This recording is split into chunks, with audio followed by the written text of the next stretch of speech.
पेड़े की नोक थोड़ी सी मुंह बनी हुई दिखाई देवे, उसमें सिंदूर पोत दो, भैया क्या है, हनुमान जी प्रकट हो गए।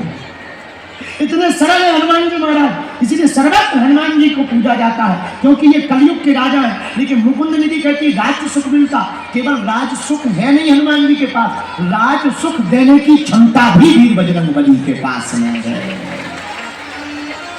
अच्छा, किसी को राजा बनाया? हाँ बनाया। तुम्हारा मंत्र विभीषण, तुम्हारा मंत्र विभीषण, लंकेश्वर भय सब जगना, लंकेश्वर भय सब जगना।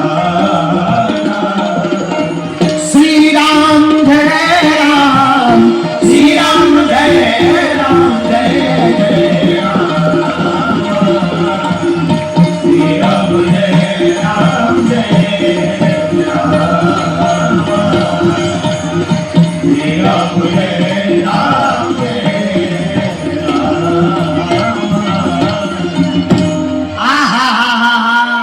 मुकुंद नाम की निधि जिसके पास होगी चौथी निधि, वो स्वयं भी राजा बनेगा और दूसरों को भी राजा बनाने की क्षमता रखेगा। बोलो जय बजरंगबली। हनुमान जी स्वयं भी राजा है। कहां के? कलयुग के राजा। अच्छा इनसे समझो, आप लोग कहोगे अगर कलयुग के राजा हनुमान जी हैं तो बाकी देवता सब है, कोई कम छोटा बड़ा नहीं है, सब बराबर है। लेकिन ऐसे समझो, मध्य प्रदेश का मुख्यमंत्री राजस्थान में आकर कोई आदेश लागू करे तो क्या लागू होगा? बोलो, नहीं होगा। मुख्यमंत्री तो कहलाएगा पर लागू नहीं होगा, प्रोटोकॉल मिलेगा पर आदेश लागू नहीं माना जाएगा। यहाँ तो राजस्थान के ही मुख्यमंत्री की चलेगी। वैसे देवता तो सब हैं पर चलती बजरंगबली की है, तो भले ही फाइल कहीं भी लगा दो, अंत में हस्ताक्षर तो हमारे सरकार के ही होते हैं। ये हनुमान जी का प्रताप है। और इसका कारण क्या? हनुमान जी के पास में चौथी निधि है, जो मुकुंद नाम की निधि है, उसका परिणाम है हनुमान जी के पास ऐसी सीधी नवनिधि के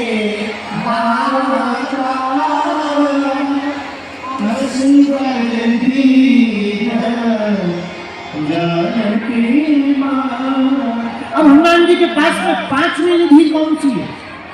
पांचवी निधि का नाम है नंद निधि। क्या नाम है? बोलो बोलो बोलो, नंद निधि। अच्छा, नंद निधि का मतलब, इसका क्या अर्थ होता है? ये क्या करती है? जिसके पास भी नंद नाम की निधि होती है, वो अपने कुल का नाम इतना ऊंचा करता है कि जैसे सूर्य और चंद्रमा गगन में चमकते हैं, वैसे ही उसके कुल का नाम गगन में चमकता हुआ दिखाई देता है। अन्य पुराणों की बात का सहारा लिया जाए, अन्य ग्रंथों का, तो अन्य ग्रंथों में हनुमान जी के 4 और भाइयों का नाम आया, गतिमान, मतिमान, ये हनुमान जी के भाइयों का नाम आया। लेकिन बाकी लोग इतने प्रसिद्ध नहीं है जितने हनुमान प्रसिद्ध है।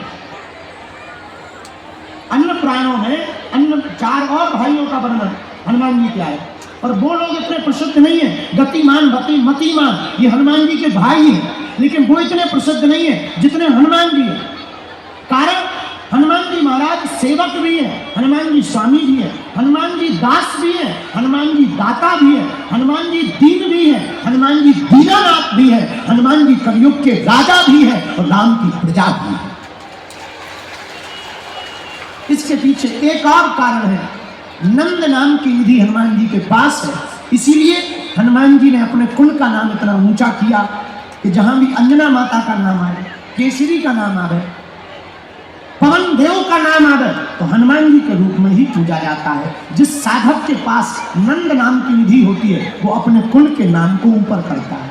लेकिन एक बात बहुत ध्यान रखना, जितने भी साधक बैठे हमारी बातों को सुनकर के तुम केवल सिद्धियों के चक्कर भर में मत पड़ना, उसके पीछे पुरुषार्थ भी बहुत जरूरी है।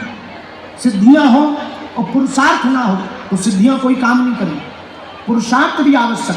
हनुमान जी के पास छठवीं निधि, क्योंकि माता जानकी जी अष्ट सिद्धि नव निधि के दाता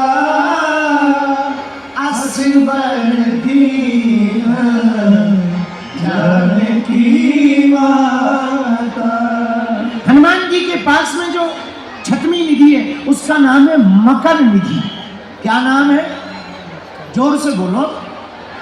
अच्छा, मकर निधि से क्या होता है? जिसके पास मकर नाम की निधि होती है उसके अस्त्र शस्त्र को कोई काट नहीं सकता। वो तिनका को भी उठाकर फेंक कर मार दे तो वो भी तीर के समान काम करता है। तिनका को तीर बना दे सकते। जिसके पास मकर नाम की निधि होती है उसकी वाणी भी बाण बन जाती है। वाणी वीणा भी बनती है, वाणी बाण भी बनती है।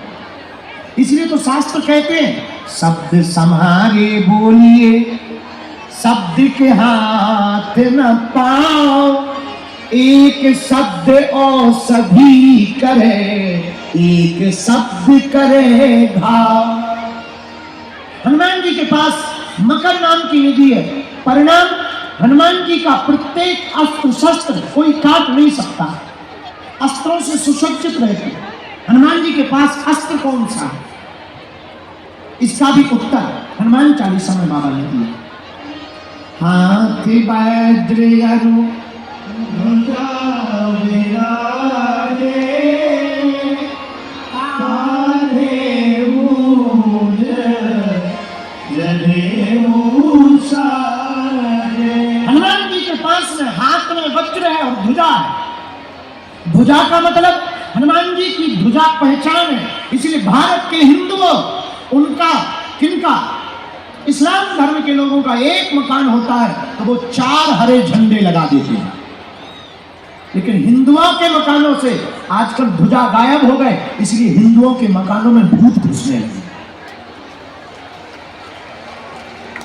क्योंकि हमारे सनातन धर्म में ध्वजा केवल सनातन भगवान रंग केवल सनातन की पहचान नहीं है, ध्वज के ऊपर हनुमान जी का वास होता है। महाभारत काल में हनुमान जी महाराज को जिस स्थान पर बैठाया गया, जिस रथ के ऊपर बैठे, उस रथ के नाम पर उसका ही नाम कपिध्वज पड़ा, क्योंकि हनुमान जी महाराज उस रथ की ध्वजा के ऊपर बैठे हुए थे। हनुमान जी की आसन हमसे कोई पूछे, हनुमान जी के लिए आसन बढ़िया कौन सी है? एक ध्वजा है। अगर तुम भूत प्रीत नकारात्मक एनर्जी से परेशान हो, तुम्हारे मकान पर बार बार नजर बैठ रही हो, तो एक बड़ी ध्वजा हनुमान जी को स्पर्श करा करके शनिवार को अपने दरवाजे पर बांध दो, तुम्हारे घर के अंदर कोई भी भूत प्रीत प्रवेश नहीं कर सकता। दूसरी बात, अगर भूत प्रीतों से बचना है तो अपने मकान को तुम अपना मत मानो, अपने मकान को राम जी का मकान बना दो। अपने मकान को तुम अपना मत मानो, अपने मकान को तुम राम जी का मकान बना दो। परिणाम क्या निकलेगा?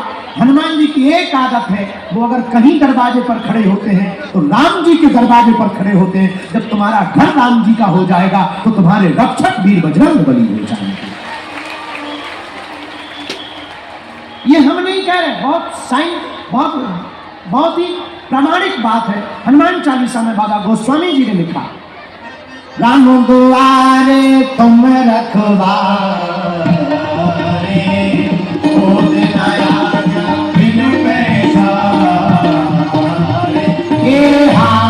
राम दुआरे तुम रखवारे,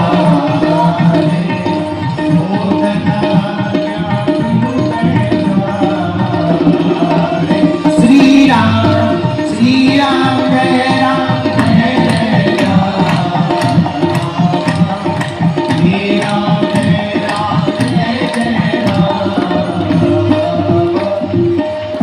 हनुमान जी जिस दरवाजे पर रक्षा करते हैं वो केवल राम जी के द्वार पर रहते हैं।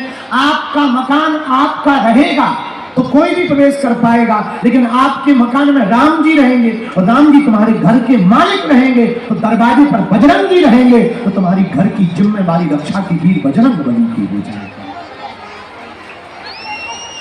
इसलिए हनुमान जी के पास 9 निधियां हैं। 6वीं निधि मकर निधि है, जो अस्त्र और शस्त्र से सुसज्जित करती है, और उनके जिनके पास मकर निधि होती है उनके अस्त्रों को कोई काट नहीं सकता है। 7वीं निधि कौन सी है? क्योंकि माता जानकी जी ने वरदान दिया, अष्ट सिद्धि नव निधि के दाता,